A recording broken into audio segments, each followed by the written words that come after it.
Welcome to the Owner's Box. As always, we got another fantastic guest.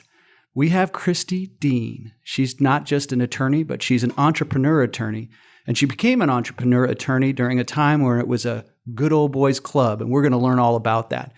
But before I turn the mic over to Kristi, I want to introduce our co-host, Don Piero from the Empower Lab. Hi, Don. Hi, David. Thanks.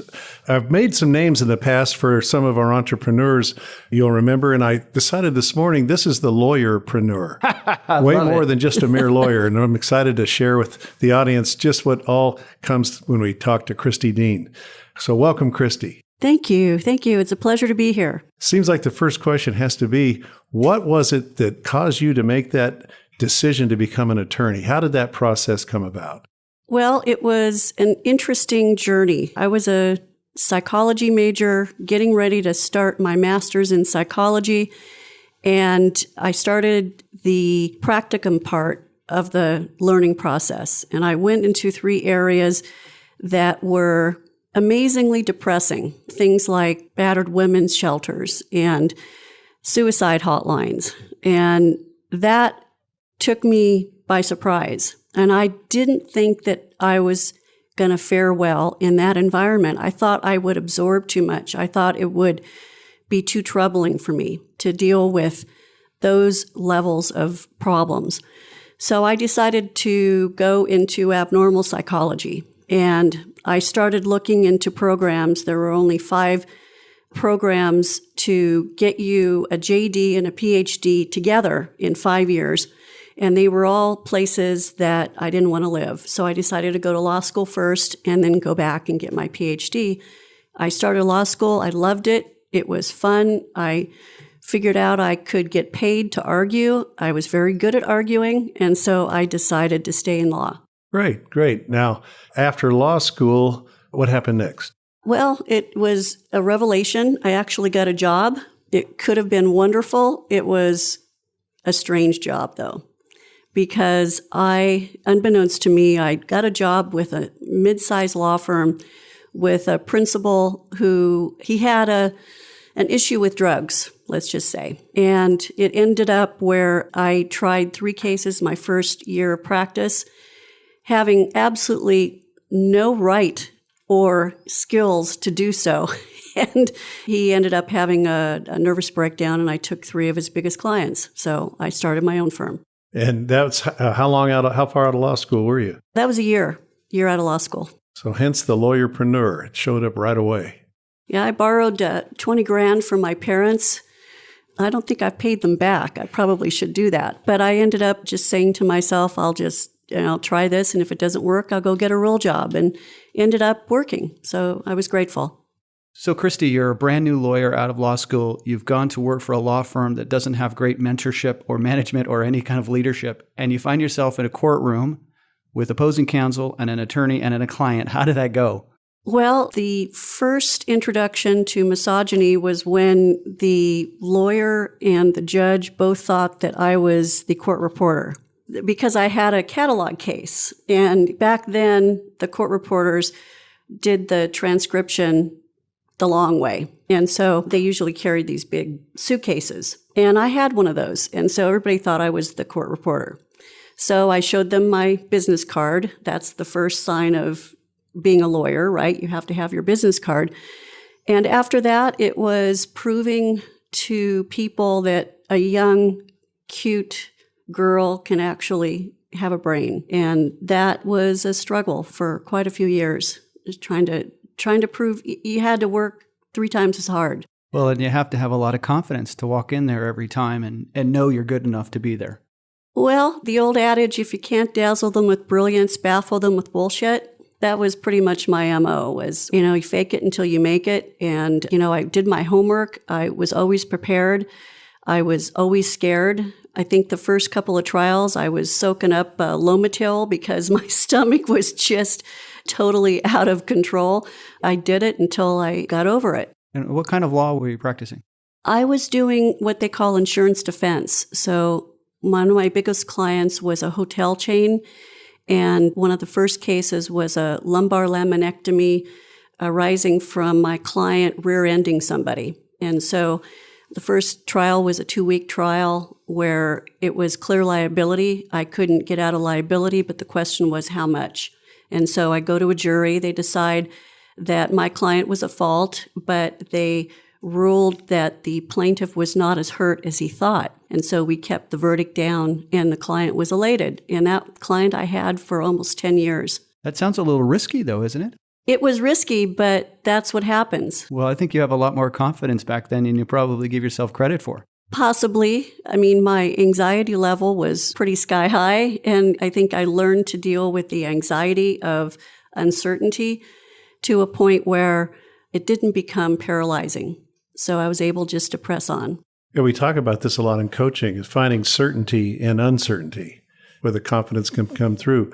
How successful were you in those early years, in your opinion? Well, if you look at the trial verdicts, I was very successful. Even the clear liability cases, I was able to keep the verdict down below what I offered, which in the insurance industry is a win. So if you do your best to try to settle a case, if it doesn't settle, you go to trial and you try to keep the verdict lower than what you were planning to pay. Most of the time, I got a defense verdict. I was representing the president of a moving company who rear-ended somebody, and we got a defense verdict. That was almost impossible to do. So I think I had some good victories early on that helped fuel my confidence level. And what do you attribute those victories to as you look back and reflect on yourself as a young lawyer? I think I was talking to the jury like a human being rather than like most lawyers. Say more about that. How are most lawyers? Most lawyers think they're clever by using big words. They think they're smarter than everybody. And I have learned that the jury is a hell of a lot smarter than me.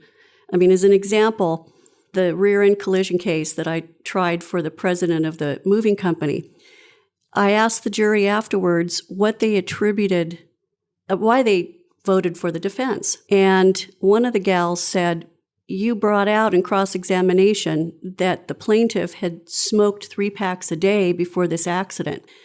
Nobody that smokes 3 packs a day could run 5 miles a day the way she said she was doing before the accident. She was a liar. Therefore, she was lying about everything else."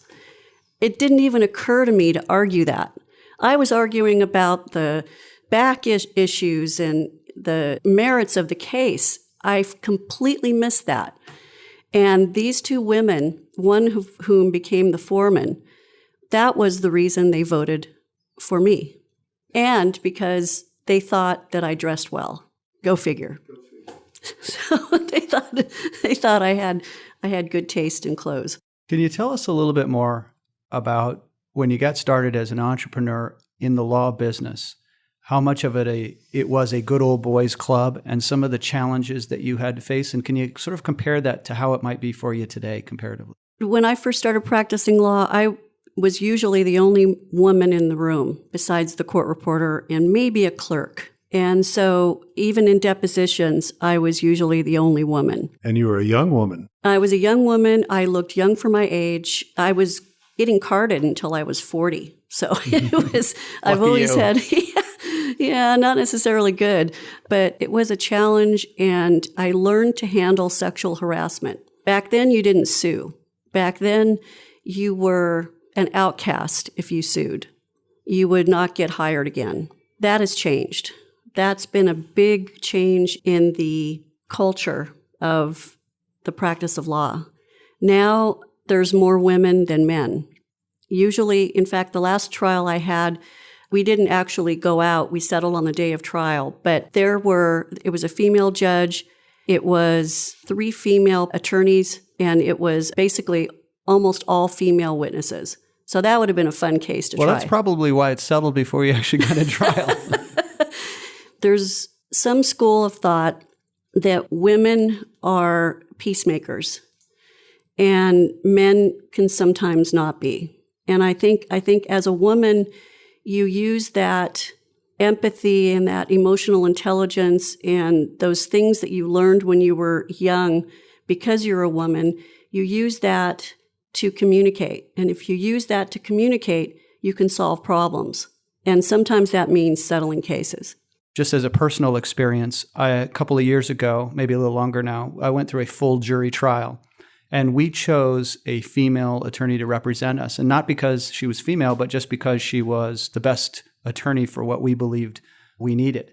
And she was exactly what you said, is she was very much a peacemaker until there was no opportunity for peace. And then she was a warrior.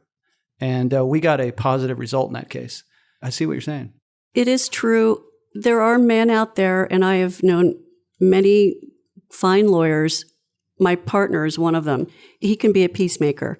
But if you look at him sideways, or if you do him injustice, or if you don't follow the rules, he will tear your throat out. And well, what's his name again? He's an amazing person and a great lawyer. And he is, I always tease him, he was raised by a strong mother. He had lots of sisters. He has a lot of daughters. And he's in touch with his feminine side. I tease him about that. But there is some truth to that if you sidestep the ego and try to talk and think what's best for your client, and sometimes you have to talk your client into what's best for him, because sometimes principle gets in the way, and there's no room for principle in law. You don't litigate on principle. You just said something that really struck a chord with me. I see a lot of ego in the law business. I don't know if that's true with your experiences. Yes. Yeah. Ego. I mean, I have a major big ass ego. There's no doubt about it. But you have to compartmentalize and you have to hold that ego back. You cannot make decisions based on that ego being inflamed. And a lot of people do that. And that's the really hard thing, especially when you get invested in a case and you start drinking the Kool-Aid and you start losing perspective and all you want to do is win. And I have done that, and I have figured out a way to have the finger on that pulse. And when I get that way, I bring somebody else in. I have a very good friend who I work with. Her name's Leslie, and she's fantastic lawyer, and she's a lot calmer than I am. She's less high-strung. She's very even-keeled, and when I get a case like that and I start losing perspective, I get her involved, and I have her handle a lot of the things, and I sit back and I let it distill in my brain until I'm over that ego, and then I get back involved. But I've learned that it doesn't do anybody any good. It doesn't do my case, my client, or me as an individual to get that invested and that anxious and that egomaniacal about. Yeah, I can see that. We had Sam Longo on our podcast, who is a trained lawyer but never practiced law, and he was an entrepreneur. And he talked about ego, and he actually read a book by Ryan Holiday called Ego is the Enemy. And I think I'm going to buy a few copies and hand them out to a few lawyers I know. If they read, you read all day long. You don't want to read at night. Get them the audiobook. That'll probably have a better chance.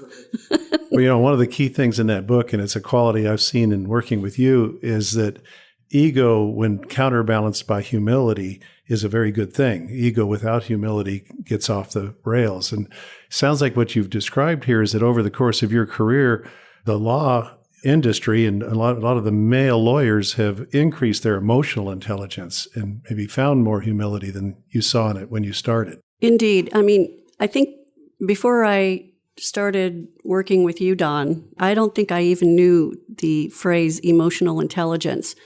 And I know I've had it all my life. I can go back and I can think back on when I was a teenager in issues. I grew up with 8 girls from K through 8. And I remember being the mediator for a group of girls who would gang up on another group of girls. And I'd be sitting there and I'd be doing the mediation between the two. And I think I developed a pretty high emotional intelligence very early. And that is, in my view, critical for litigators and certainly for lawyers. So going back to your firm, you started very quickly out of law school.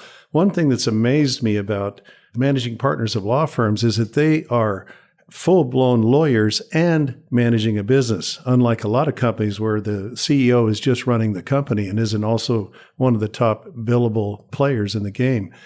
On the running the company side, what was it like? Because I know you said you had a 20-year run with that first company you started. Was it all butterflies and rainbows, or did you have some highs and lows? Well, there were a lot of highs and a lot of lows.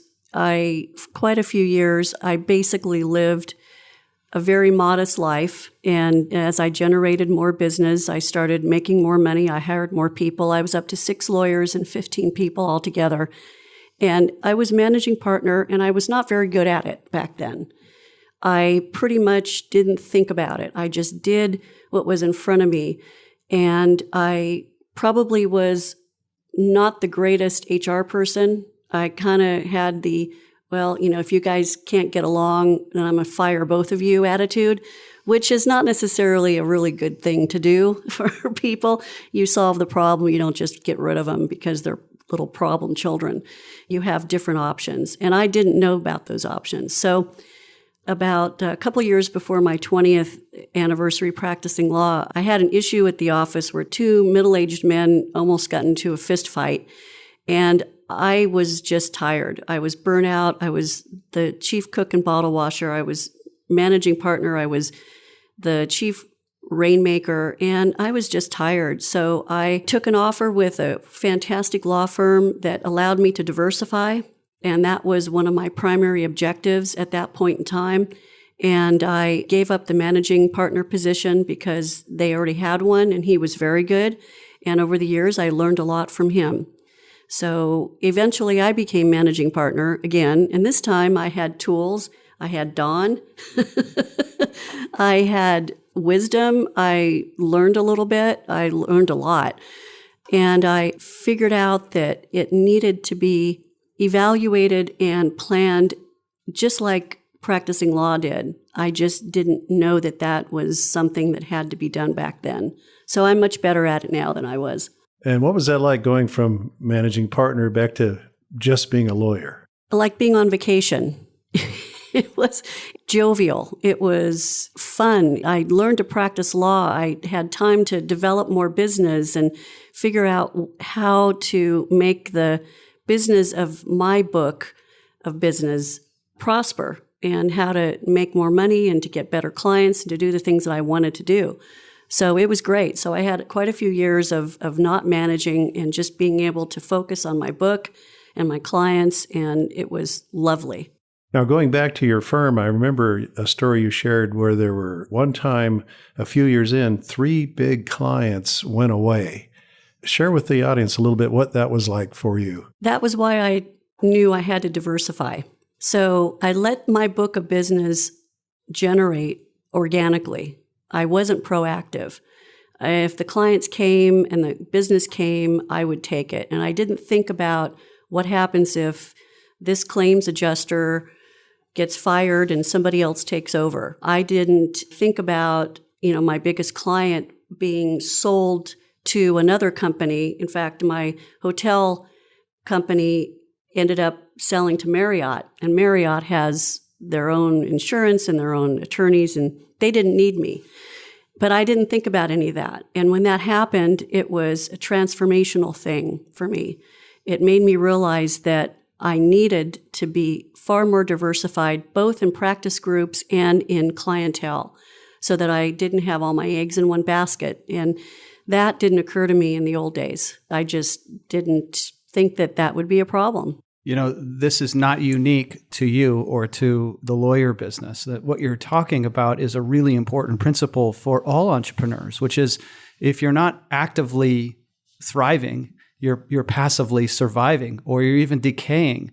All the time I talk to people who have a high concentration in their business with 1 or 2 or 3 customers, or they rely on those customers so much and they're not getting out of the whirlwind of business every day to work on the things that bring the bridge for the next era of your business. So I hope the listeners are listening to this because that's a great experience that you went through to learn and understand how important it is to have a healthy, thriving business all the time. And to do the strategic planning. And again, I don't think I ever had a strategic plan until the newest era of my practice. And that is so critical. I mean, you think, you have to ask yourself the what ifs. What if this happens?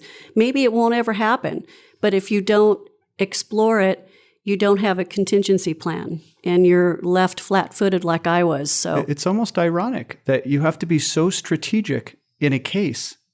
And yet, as an attorney running a law firm, you weren't being as strategic, and then you had the light bulb moment. I wonder how many law firms are looked at that way, where they're such great chess players in the business, but not on the business.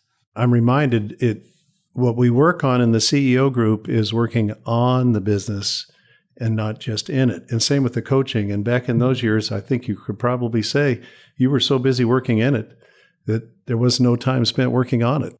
Absolutely. That is the dichotomy of being a lawyer and managing partner, because it really isn't a big stretch to take that strategic planning for a litigation matter and just extrapolating it and doing it with your business and with your personnel and with your staff and with your practice groups.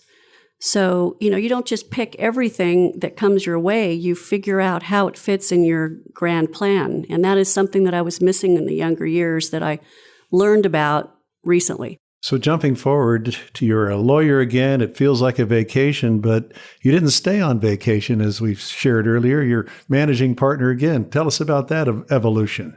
Well, it's interesting because I don't know if I would have pursued a managing partner position again. It just happened because the managing partner of my firm left, and the remaining partners and I decided that I had the best temperament to be managing partner.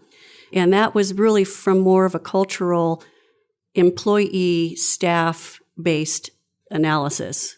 I mean, anybody can crunch numbers and figure out if you're making a profit or not, but how do you develop a culture and how do you develop a cohesive firm where everybody likes to go to work, or at least likes to go to work most of the time? How do you do that and make money? And that was a skill set that I had that my partners didn't necessarily have or didn't necessarily want to use. It sounds like that 20 years of having your own firm was paying off right then. It was an experience that I think once I saw a more sophisticated managing partner in our former managing partners, he was really good. He was very proficient. It was all about money. It was all about numbers. And what I learned from him was I need to be more that way. But what I also learned was you have to have a heart too. And not that he didn't. It's just that wasn't his primary motivation. So I think I took from that, I need to be more focused on numbers. I need to make it so that the culture can be developed without hurting the numbers and figure out that sweet spot, which was a challenge. Well, something else I think we've got to touch on is another adventure you've had as a managing partner is getting to work with millennials. And maybe you can share with the audience the learning journey that's been for you. Well, yes. Number one, don't call them kids. That doesn't go over well. Yeah, I learned that very, very early on. Don't call them kids. I have evolved. At first, it was annoying to deal with a different generation. Then it was a challenge, and then it became a pleasure. So, and I know you're looking at me, because you can remember some of the things I said in our group about the total intolerance I had for millennials. But no, I have evolved. I think they have it right on a lot of issues. And I know you probably never thought I'd say that. No, I'm not surprised because I've kind of been evolving with you, and I would agree. They have a lot of things right, and it's kind of another generational uptick. Well, I would imagine that you take pleasure or satisfaction in mentoring, new attorneys or young attorneys that are coming into the field. It takes a fair amount of education to get to the point where you can be in a courtroom. It is, and I have had the pleasure of bringing up, for lack of a better phrase, several people who started with us in college. They were receptionists. Then they became law clerks when they studied law for a couple of years. And then they passed the bar. And then they got a job with our firm. So we've had several, and these all happen to be women, just by a stroke of luck. These are women that started that could never have received that opportunity, but for the culture that we promote, which allows women to have it both ways. They can have kids. They can have a family. They can choose to work part-time.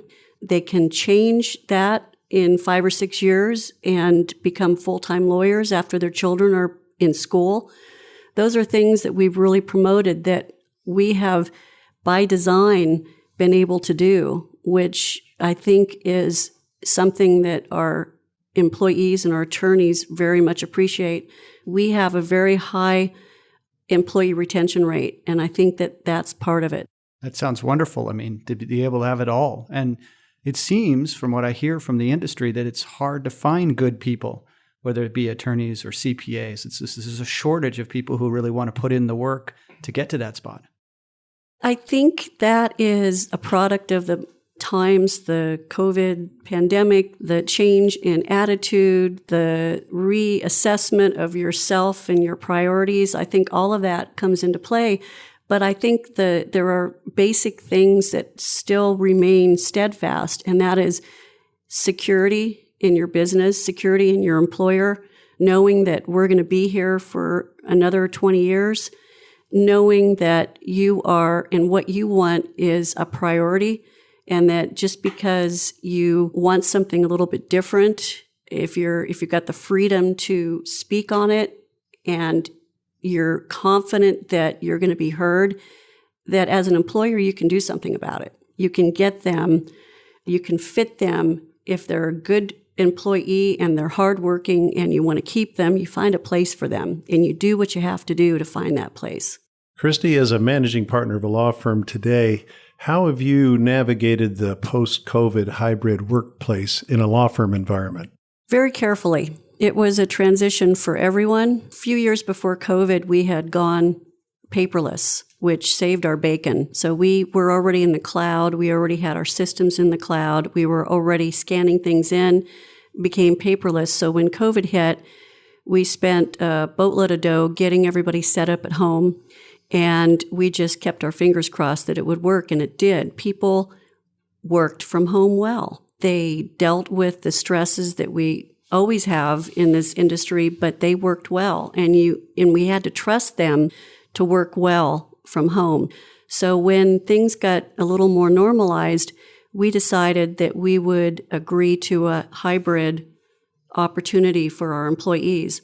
We found that most of them wanted to come back to the office, but only a couple of days a week. And so we made a calculated decision that our culture needed to embrace that rather than fighting it like a lot of other law firms did.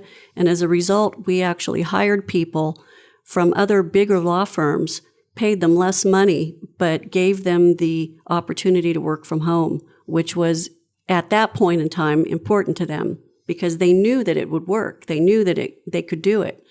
So it was, again, another opportunity to provide people with something that they didn't get in other firms. Nice. Well, as we close out our conversation, one of the most exciting parts is to step into the pearls of wisdom that you've gained over the years that you would pass on to your younger self, or as you said earlier, I like to call the takeaways. If you were to share some takeaways for our listening audience, what would be the key lessons learned or pearls of wisdom for you? Number one, know yourself. So figure out what you like, figure out what you're good at, and figure out a profession that you can excel at because you have the right skills for it. So the practice of law for me should have been a natural. I'm sure I avoided it in my younger college years because my father thought I'd be a good lawyer. And of course, whatever my father said, I had to do the diametric opposite. So I realized after a while that he was right. Find a job that uses those skill sets and try to pursue that. Because the worst thing in the world is to fight the uphill battle of not having the skills and wanting to do something, but just not being able to do it because that's just not your personality. So that's, I think, the primary. The secondary, I think, is when you have paths that present to you, examine your options and do a cost-benefit analysis to make a decision. But don't be afraid to make a decision, and just don't be afraid to make a wrong move, and don't be afraid of failure, because you can't be that way and be a good trial lawyer. You'd never go into trial. You'd be in a fetal position in the corner if you were afraid of losing. You always lose at least once in a while, but you learn from your mistakes. You figure out why you failed. You reassess as time goes on. In a litigation matter, you always reassess. You reassess your opportunities for settlement. You reassess for other strategy opportunities. You reassess for things you have to do to prepare your case for trial. And those things you can extrapolate into real life, because every time you make a decision, it doesn't have to just go that way. You can divert. You can turn a corner. You can do other things, and you have to just continue to reassess. Well, thank you so much, Kristi, for spending some time with us. It was an amazing story. I don't know if you guys picked up on it, but she did say that she works with Dawn at the Empower Lab. And so I want all our listeners to know that having a strategy coach or an executive coach or CEO coach is a fantastic way to find your way outside of working in the business and working on the business. Dawn, thank you always for being here with me. Thank you, David, and thank you, Kristi. My pleasure. And with that, we'll see you next time.